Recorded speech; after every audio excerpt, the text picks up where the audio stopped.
Welcome to Artificiality, the podcast by Helen and Dave Edwards from Sonder Studio. We created Sonder Studio to empower humans in our complex age of machines and data.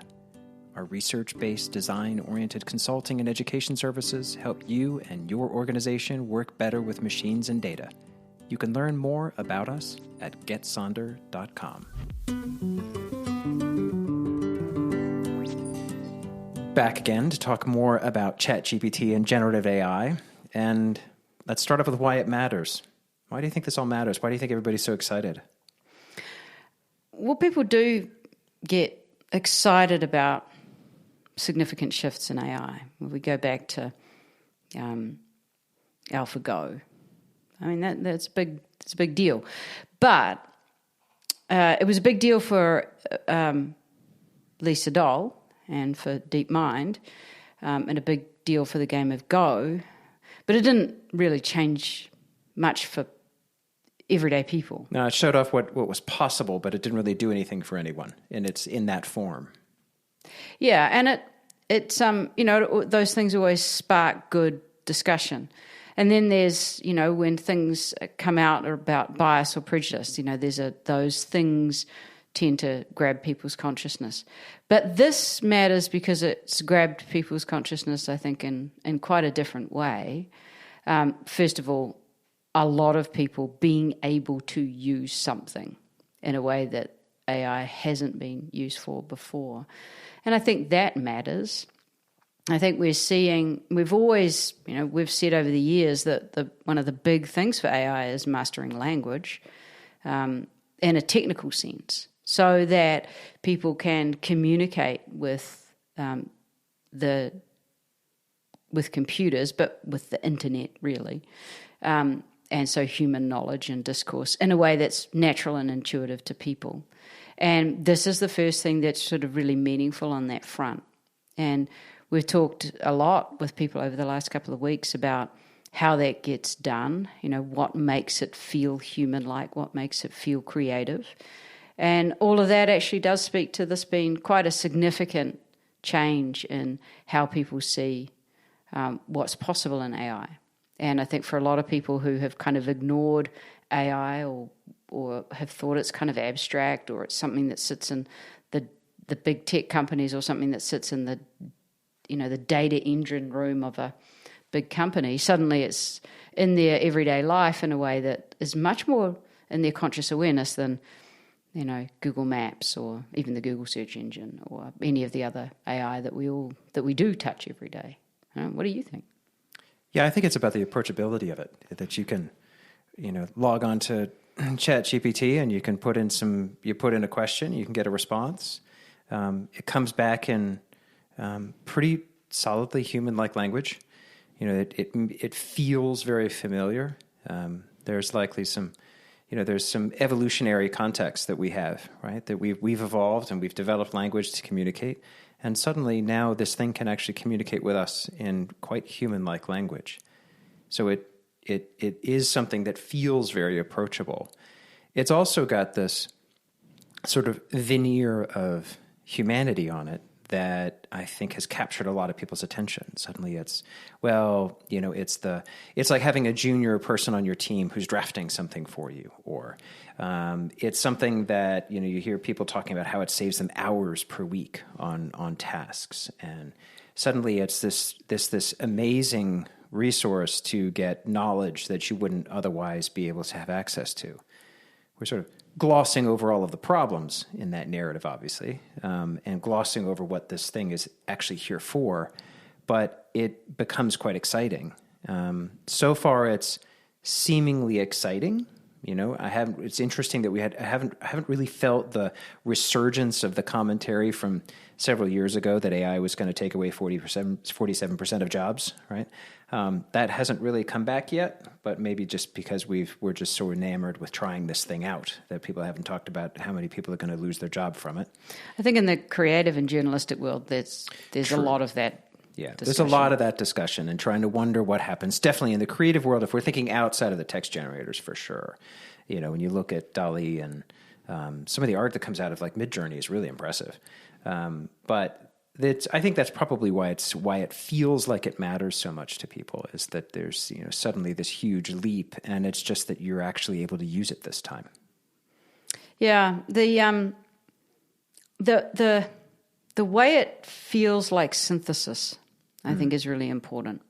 That you can play around and ask different kind of the same, using different questions to ask essentially the same sort of thing. And it feels like what comes back is much more of a synthesized, human-like, assistant-like, somewhere between coach and conscience kind of discussion, reflection of what you're interested in finding out about.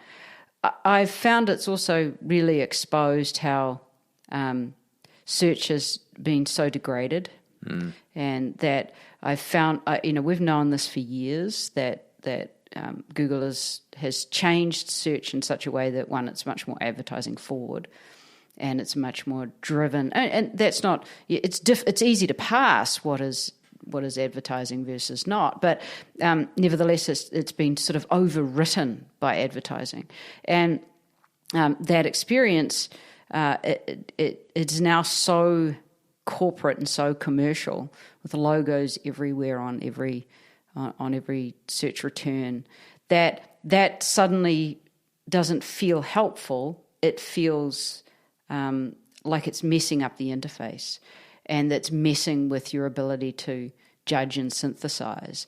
And I think one of the things that's actually quite seductive about using ChatGPT is it feels like synthesis in a way that you wanted you want your Google search to feel, even though you know that you value individual search returns.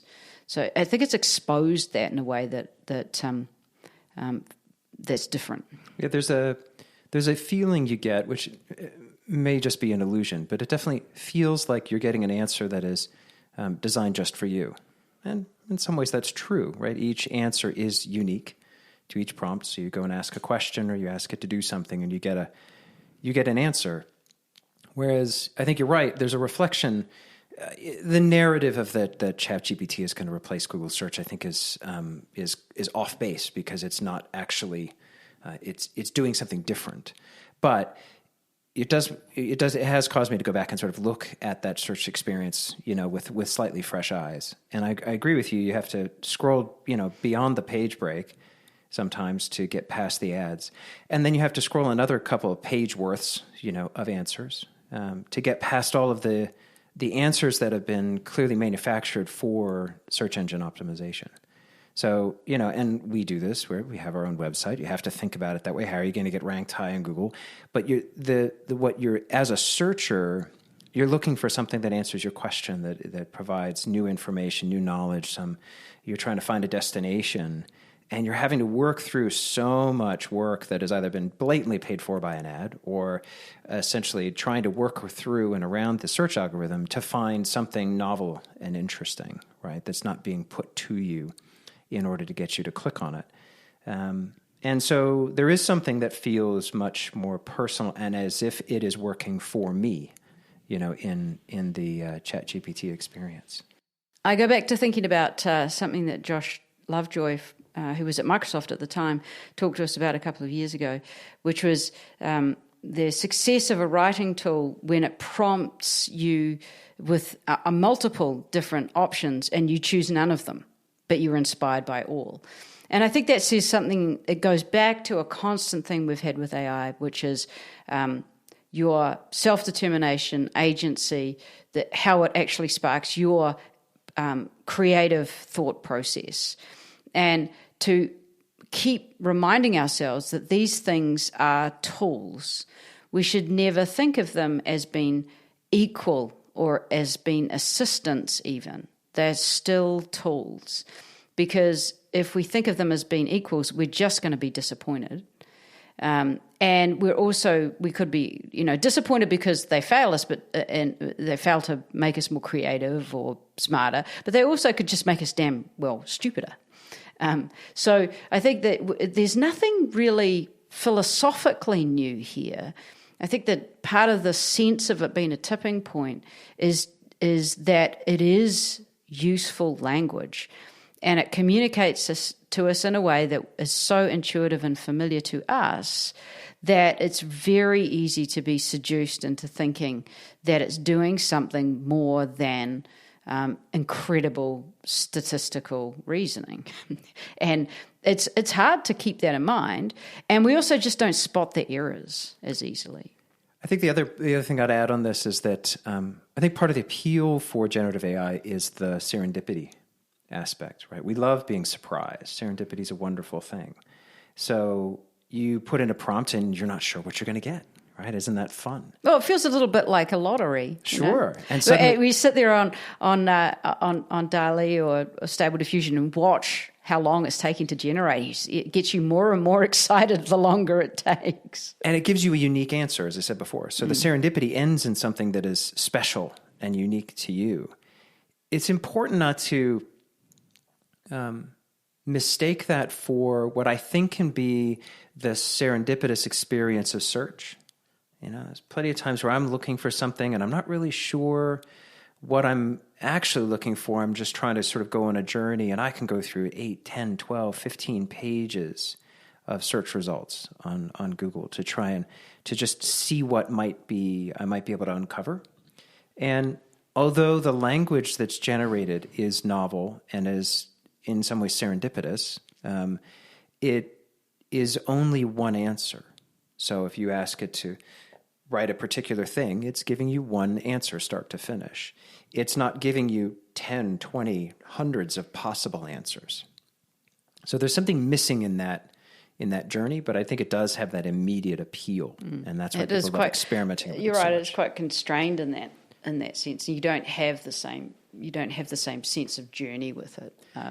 That's a good point. So I know you were looking at some of the other research that's going on at some of the other big tech companies, and I wanted to talk a little bit about what you found about what other companies are looking at in terms of large language models, and also put that a little bit in the context of how to contrast that with what's coming out of OpenAI and ChatGPT in particular. Yeah, well, this is in the context of sort of stepping back and saying just how special is this, or just how what will help us get back to some sort of sense of normality when we adjust to this tool being out there. And I think that one of the things that really struck me is you got to start looking at what it is that the big tech companies care the most about, and how this fits into strategy. Because we know that one of the things that happens with AI is that there's always a fast, really impressive result on something that doesn't take into account the sort of full ecosystem. So it doesn't hit some other constraint. It doesn't hit a safety constraint, or it doesn't hit a constraint around accuracy, or it doesn't hit a constraint around compute power. That those things are allowed to roam freely, and as soon as those things are put on the use case, then the sort of cracks show. And I think that going through the Google research in particular has been it's really insightful in the sense that it's just we have to remind ourselves that compute power really, really matters, and the criticism, in some ways, there's sort of this veiled criticism, this idea that Google's behind, and the red fire drill or whatever, that when you go and actually look at what people at Google are trying to do with these large language models, they're moving the frontier much more on many more levels and many more dimensions. They're trying to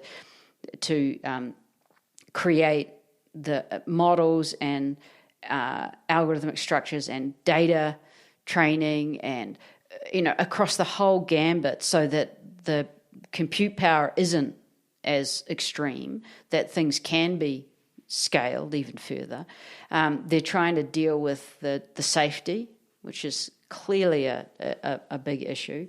They're trying to deal much more explicitly, I think, with groundedness, knowing that the models are actually grounded and able to, sort of deal with things in the external world that are real. They're not just coming up with plausible sounding answers. They're coming up with externally referenced factual answers. So,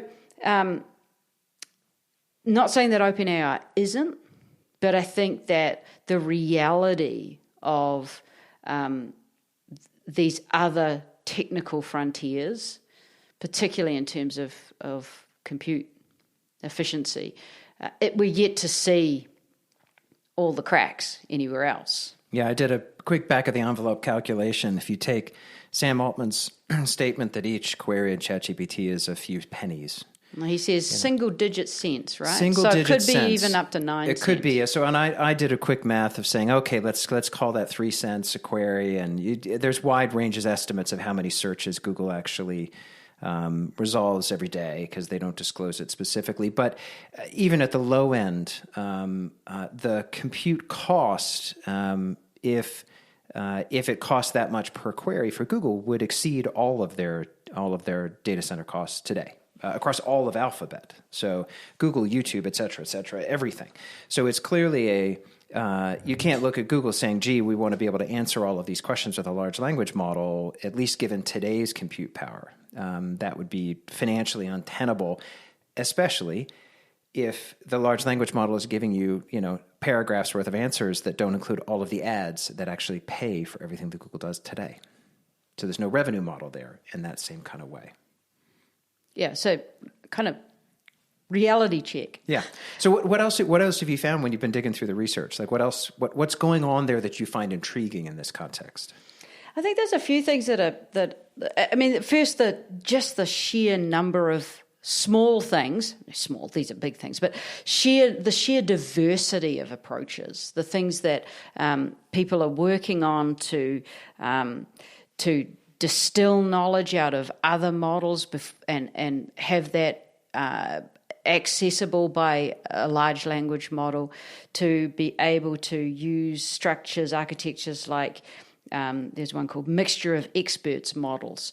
So you consult the expert and you construct that you construct a network from a number of experts model networks, and then you use subsets of that for queries.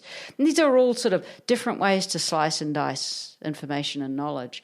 And I think that the sheer diversity of that is quite sort of staggering, really. You can see that there just has to be so many different ways to attack the problem. There's just no single solution. So I think that kind of that's one thing that jumped up at me. Another is this idea of adaptive computation and being able to dynamically model and configure almost on the fly, really. But everything is around this idea of more efficient computing, because you just have to. This is such a constraint, and I think it's easy to with all of the hype around ChatGPT is to say, oh, well, we'll just sort all of that compute stuff out later. So it's a bit like security in the old days. Oh, well, we'll just sort out security later. But I think that what we're seeing from the research at Google is a multifaceted approach to privacy and security and performance and cost and data and human intervention with accuracy. And it's just so multifaceted that you have to look at wherever these language models are being developed and deployed, what's the ecosystem around them that allows them to perform how humans are going to expect them to perform. And the one big gap that we don't really see anywhere, we don't really see a lot of involvement in, is what does this thing look like as a new interface? Because at the moment we've got a pretty simple sort of chat type back and forth, and people talking about how prompt engineering is going to be the new thing, which I'm rolling my eyes. Well, the fact that we call it prompt engineering, it shows that it's a technical capture. We're totally captured, because we should just call it questioning. But it sort of says that this is a technical interface, and we still got to figure out how to make it not a technical interface. And we shouldn't, just because it's in natural language, doesn't mean it's not a technical interface. No, it doesn't. I mean, this reminds me, we've seen this play out multiple times, right? So in the late 90s, everybody had to learn HTML to be able to build a website. And then some number of, years later, as AI started to emerge, everybody had to learn Python, right? Or everybody had to, learn SQL to be able to get data out of a data warehouse. All of these things the assumption is that the first interface that you see, which is a technical interface, is the thing that the human has to learn, because that's going to be the future of everything. And it's amazing to me that we haven't recognized this pattern and be expecting that the interface will improve, right? And this is a time where I'll agree with Andrew Ng. I saw him, a thing that he wrote recently, where he said something along the lines of, I'm looking forward to the new interfaces that are actually going to make this much more useful. I'm paraphrasing what the sort of the point of his piece. And I went down a little research discovery path to sort of see what was going on in that space. And I found interesting research out of folks at Google and at Apple. On the one fine point, but I thought it was interesting, is that they're looking at technologies to improve the prompt experience, and using things like it's called soft prompting and dynamic prompting, where essentially as you're writing, it's anticipating what you may be wanting, right, and completing sentences. Essentially, that sort of concept.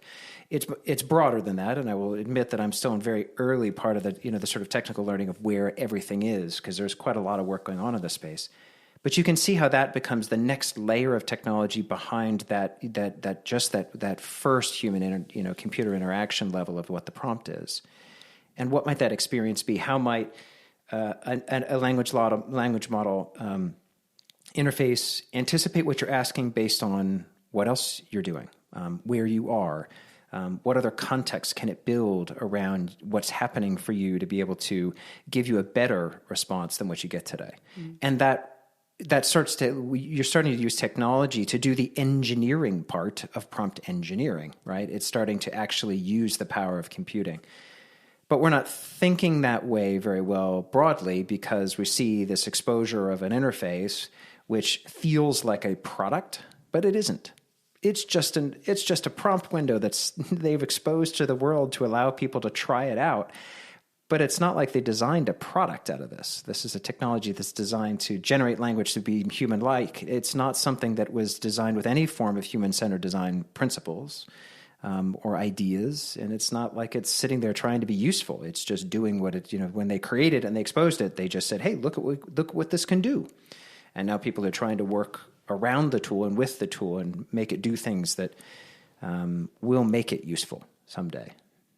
So how do you put this all in bigger context? When you think about what's happening at OpenAI and Google and Microsoft, et cetera, where does this fit in the overall world of AI that we've been tracking for several years? I always go back to the strategy. Yeah. Always go back. These are companies that have stated goals, and they're pretty stable. And we tend to paraphrase their stated goals in one word, or is what they care about. And I think we had things like, Google cares about information, and Microsoft cares about productivity, and Apple cares about experiences.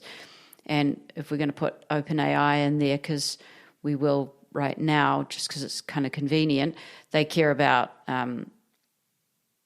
AGI. I was trying to decide whether I was going to say it. There's no one word. They want to make an artificial human. They want to make artificial general intelligence. That's their aim. That's their goal. Yeah, stated goal. So if you take it back to the stated goal, Google knows that if what they care about is organizing the world's information, that their efficiency in training and using these models, now that it's emerging as a critical need to make them actually practical in the real world, which is what they say, that they are working on the foundational tech to make them practical IRL in the real world.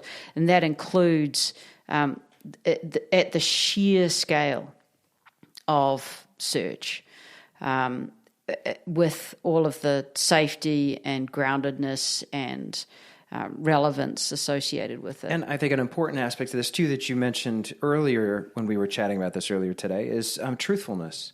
So, the large language models, as they scale and get bigger. Kind of what I mean by groundedness. Yeah, when they scale to get bigger, the bigger they get, the more human-like, language they can create. And the more just sort of general exposure to information around the world they can get. But the larger they get, the more BS they spit out. The fewer, the more misinformation, if you will, or just flat out mistakes it makes. Yeah, well, the quote from one of the papers was, model scaling improves quality, but safety and groundedness improvements lag far behind human performance. Yeah, so they're dealing with that trade-off in a way that is very purposeful for them, right? Organizing the world's information and presenting it to people requires groundedness and does require safety. OpenAI is on a totally different trend right now, right? They're going after artificial general intelligence, which theoretically you'd want it to be accurate, right? But at the moment, ChatGPT isn't actually the general intelligence. ChatGPT is just the chat interface. It's just the vocalization. So they've created something that basically can speak, but they haven't connected it in any way to what would ideally be an actual true an intelligence that would be factual and grounded and safe. That's not part of their current pathway. Well, and if your goal is to build artificial and general intelligence, then you can start out aiming for an 8th grader. And one of the things that came out in some of these foundational technologies that Google's working on are different ways to actually tune and use models so that they are sensitive to the degree of precision required. So if you are using your ChatGPT medicine is going to be completely different than your ChatGPT, how do I find a good restaurant? And that granularity isn't something that OpenAI cares about, but Google certainly does. Sure does. And others will too. I mean, Microsoft clearly is trying to figure out how to embed all of these technologies, whether they're their own large language models or others, to be part of their productivity suite, right? For them, it's the general purposes. Can we make this useful enough to sell more products? Very sales-oriented organization. Their experiments with Bing AI will, I think, continue to be fodder for interesting conversations for quite some time, based on the fact that they seem to be willing to sort of experiment out in the wild. It brings the journalists in-house. Sure does. I think it's... as an ex-Apple person, I'm intrigued with what Apple may or may not do in this kind of space. They are definitely doing some level of research with large language models. It seems to be that they're using other companies' large language models, or at least that's what they're talking about. But for them, it's about an experience, and I can understand how the research that I've seen around how do they actually think about prompts and making them quite useful in context would make quite a lot of sense. But it's I'll be quite intrigued to see how they think about incorporating this, if at all. They've definitely stayed away from this sort of open-ended experimental answers that might come out of a chatbot. And so who knows whether this becomes something that they're actually interested in. They're clearly doing lots of AI work in other spaces, but this may not be one that they actually accelerate. Excellent. So you have any thoughts about what you've been reading or learning from things that you'd like to point people to this week? So I've been reading So Simple a Beginning, How 4 Physical Principles Shape Our Living World by Partha Sarathy, who is from our very own home university, University of Oregon. And one of our daughters actually took one of his classes at one point. But he is a professor of physics at the U of O, and he's kind of a biophysicist would probably be the best way to describe him. And the book is just a wonderful way of taking biology and seeing what are the core physical processes that actually shape the biology of the world. And it's very much in the spirit of the start of Peter Sterling's book, What is Health, where he builds up from the fundamentals of chemistry, the way that the molecular engines can only work in one way. This book's kind of a parallel to that, not the health part at the end so much, but it's a parallel to this in that it takes sort of key physical principles and weaves that with these stories of how our biology works, geometry, scaling. And I found it just a terrific read. It's filled in a lot of, little gaps that just really made me feel like I understood some of these core principles of how living systems work from the perspective of physics. And I love these interdisciplinary works, and with complexity, of course, as we delve more into this world, those crossovers become richer and richer. My reading this week is focused on preparing for our next interviews. So I've got 3 things in the works. One is Don Norman's Design a Better World, his next book, Jamer Hunt's Not to Scale, and Ann Pendleton-Julian and John Seeley Brown's Design Unbound series. It's 2-book combination. But they're the ones that we're sort of exploring this connection between complexity and design, and how do you think about emergent design and designing to tackle problems that are complex. And so those are the 3 on my list, and they are the ones to pick up if you are listening and you would like to read ahead of any of our future episodes. Those would be the next extra credit. Reach out to us. Let us know if you've read them. And that does actually say if anyone got to this point in the podcast and you'd like to do it, feel free to hit us up with questions for people who we talk about that we will be talking to. So in the future, again, Jamer Hunt from the Parsons School, Ann Pendleton-Julian from The Ohio State University. As opposed to the OSU here. Exactly. Yeah. Yes, different. And Don Norman from UC, but emeritus now. But any of those 3 would be we'd be happy to take some questions that we can listener questions that we can ask them. So until then, thank you very much for joining us on Artificiality.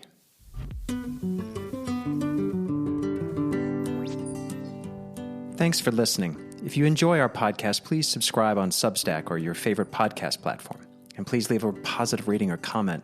Sharing your positive feedback helps us reach more people and connect them with the world's great minds. Seriously, a review on Apple Podcasts is a big deal.